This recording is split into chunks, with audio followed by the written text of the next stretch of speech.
અત્યાર સુધી માર્કેટમાં 22 કેરેટ, 18 કેરેટ અને 14 કેરેટ જ્વેલરી જોઈ હતી તમે, પરંતુ હવે માર્કેટની અંદર 9 કેરેટ જ્વેલરી પણ તમે જોશો. 9 કેરેટ હોલમાર્કિંગ જ્વેલરી છે તે અમદાવાદમાં મળવાની શરૂ થઈ ગઈ છે. અમદાવાદના માણેક ચોક વિસ્તારમાં અને સીજી રોડ વિસ્તારમાં અનેક જ્વેલર્સ છે, તેમાં ખાસ કરીને આ પ્રકારની 9 કેરેટ જ્વેલરી મળી રહી છે. 9 કેરેટ જ્વેલરીમાં આ પ્રકારે અલગ અલગ વેરાયટી અને ડિઝાઇન પણ આવી ચૂકી છે. આ વિષય પર વાતચીત કરવા માટે મારી સાથે જ્વેલર્સ છે. માણેક ચોકમાં હું આવી છું. માણેક ચોકના વેપારી છે તેવો જીગરભાઈ શાહ, તેમની સાથે વાત કરીશું. જીગરભાઈ, જે પ્રકારે અહીં જ્વેલરી જોવા મળી રહી છે, કઈ કઈ જ્વેલરી છે જે સૌથી વધારે 9 કેરેટની અંદર અત્યારે ચલણમાં છે? ઇન્ડિયન સરકારે આપણે જૂન 2025માં 9 કેરેટની માન્યતા આપી. એ પછી સૌથી વધારે ડિમાન્ડ અત્યારે નાની આઇટમની છે, જેમાં કે લેડીઝ વીંટી, જેન્ટ્સ વીંટી, પેન્ડલ સેટ્સ, બાલી, ઇયરિંગ્સ, જે આજના યુવા ધનને ધ્યાનમાં રાખીને બનાવ્યું છે.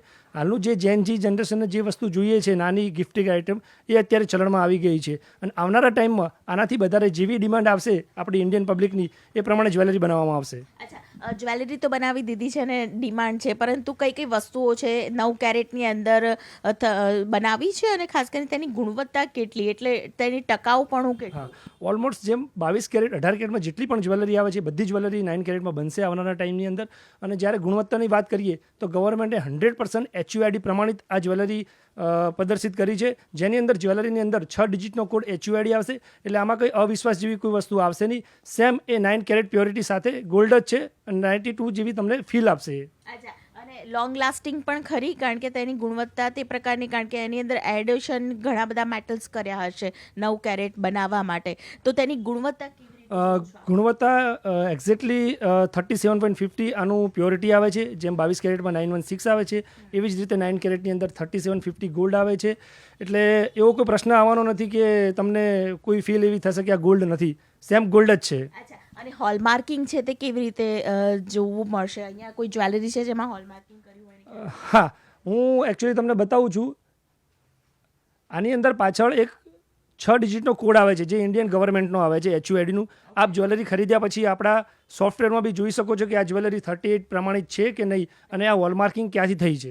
એટલે તે પ્રકારની જાણકારી પણ મળી શકે તેવી છે. એટલે જે 6 ડિજિટનો નંબર છે, હું જોઈ શકું છું, કદાચ કેમેરામાં આપ જોઈ શકો એમ હોય તો 6 ડિજિટનો નંબર અહીં લખવામાં આવ્યું છે અને તે વેબસાઇટ ઉપરથી આપ ચેક કરી શકો. તો આ પ્રકારનું જે હોલમાર્કિંગ જ્વેલરી છે તે માર્કેટની અંદર ટ્રેન્ડ કરી રહી છે. 9 કેરેટની ખરીદી હાલ ભારતમાં પણ શરૂ થઈ ગઈ છે. અમદાવાદમાં પણ ખાસ કરીને તેનું વેચાણ છે તેની શરૂઆત થઈ ચૂકી છે.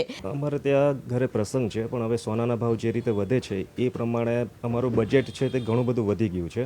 તો મને હમણાં જાણ થઈ છે કે 9 કેરેટ જ્વેલરી અહીંયા જીગરભાઈ ત્યાં મળે છે. તો ઘણી બધી સારી ડિઝાઇનો એમને ત્યાં છે. અને 9 કેરેટથી બીજું શું ફાયદો થાય છે કે અમારું બજેટ પણ સચવાઈ ગયું છે અને અમારા પ્રસંગ જે વ્યવહારમાં આપવા લેવાનું હોય તે પણ અમારું બધું સચવાઈ ગયું છે. એટલે અમે ખાસ તો જીગરભાઈનો ખૂબ આભાર માનીએ છીએ કે વધતા ભાવમાં અમારે એક 9 કેરેટની જ્વેલરી કાઢીને બંને અમારું વ્યવહાર પણ સચવાઈ ગયા છે અને અમારું બજેટ પણ સચવાઈ ગયું છે. BIS દ્વારા 24 કેરેટ, 22 કેરેટ, 20 કેરેટ, 18 કેરેટ અને 14 કેરેટ આ પ્રકારના દાગીના બજારની અંદર મળતા હતા. છેલ્લા ઘણા સમયથી લોકોની ડિમાન્ડને ધ્યાનમાં રાખીને 9 કેરેટની જ્વેલરી અત્યારે બજારની અંદર ખૂબ મોટા પ્રમાણમાં ડિમાન્ડની અંદર છે. કારણ કે તમે જુઓ તો સોના ચાંદીના વધતા જે ભાવ જે છે એ ભાવને ધ્યાનમાં રાખીને અત્યારે જે ડિમાન્ડ આવી રહી છે, તેના કારણે જ્વેલર્સો અત્યારે હોલસેલ જ્વેલર્સો અત્યારે 9 કેરેટ જ્વેલરી બનાવી રહ્યા છે. અને ખાસ કરીને પ્રજાની અંદર, એટલે કે પબ્લિકની અંદર એમ કહી શકાય કે 9 કેરેટની જ્વેલરી અત્યારે ખૂબ ડિમાન્ડ છે. એટલા માટે ડિમાન્ડ છે કારણ કે એનો 1/3 રેટ થઈ જતો હોય કે ધારો કે અત્યારે 1,80,000 રૂપિયાનો જો ગોલ્ડનો રેટ હોય તો તેની સામે 60-65,000 રૂપિયાની આસપાસ આ ગોલ્ડ જ્વેલરી પડતી હોય છે. અને એનું બાયબેક પણ પૂરું મળતું હોય છે. અને BIS દ્વારા પ્રમાણિત છે, એટલે એની અંદર કોઈ પણ પ્રકારની ચિંતા કરવાની જરૂર નથી. અને તમે સોના ચાંદીના દાગીના પહેર્યા હોય તે જ પ્રકારનું ફીલ આવતું હોય છે. અને ખાસ કરીને આ જે જ્વેલરી જે છે એફોર્ડેબલ જ્વેલરી છે. અત્યારે તમે આ જે જ્વેલરી ઇન્વેસ્ટમેન્ટ કરવા માટેની જ્વેલરી નથી, પરંતુ તમે તમારા પ્રસંગોને સાચવવા માટેની જ્વેલરી છે. ખાસ કરીને 22 કેરેટ એટલે 916 જ્વેલરી કહેવાય, 18 કેરેટ એટલે તમારે 75 કહેવાય, અને આની અંદર એટલે 375 એટલે 37.50 હોય. એટલે કે 9 કેરેટની જ્વેલરી એ 37.50 હોય. બાકી સિલ્વર અને કોપરનો યુઝ થતો હોય છે.